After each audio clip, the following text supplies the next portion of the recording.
Break के बाद आपका खैर मकदम है। एक मिलिटेंट तंजीम की जानिब से 1 दर्जन से जायद सहाफ़ियों पर सिक्योरिटी फोर्सेज का मुखबिर होने का इल्ज़ाम आयद करते हुए उनके नाम शाया कर देने के बाद कई सहाफ़ियों ने अपनी मुलाजमत से इस्तीफ़ा दे दिया है। अब जम्मू कश्मीर पुलिस ने इस मामले में तहक़ीक़ात शुरू कर दी है।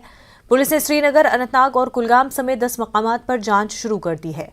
सहाफ़ियों को हालिया धमकियों के सिलसिले में पुलिस ने अनंतनाग में कुछ सहाफ़ियों के घरों पर भी छापे मारे हैं।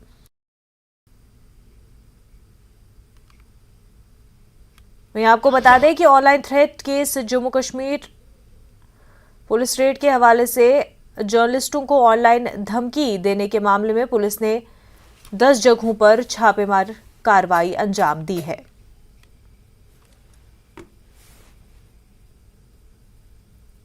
कश्मीरी जर्नलिस्ट को जान से मारने की धमकी के मामले में अब पुलिस ने बड़े पैमाने पर छापेमारी शुरू की है। आज 10 मकामात पे छापेमारी हुई, कुलगाम, अनंतनाग और श्रीनगर में। अकेले श्रीनगर में 5 जगह पुलिस ने छापे मारे।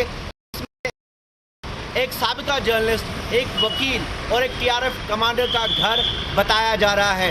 कुल मिला के यहाँ 5 मकामात पे नौगाम, रंगरेट, एचएमटी, रैनावारी और एक और जगह पे छापा पुलिस ने डाला है। और पुलिस इस मामले में तेज़ी से इसको आगे बढ़ा रही है और इस पर तहकीकात कर रही है कि आया ये ऑनलाइन धमकियां क्यों आई और कहां से आई। इस मामले पे एक साबिका जर्नलिस्ट का नाम पहले ही लिया गया था जो अभी तुर्की में रह रहा है, उसके घर पे भी आज छापेमारी हुई है। कुल मिला के 5 मकामात पे छापेमारी हुई।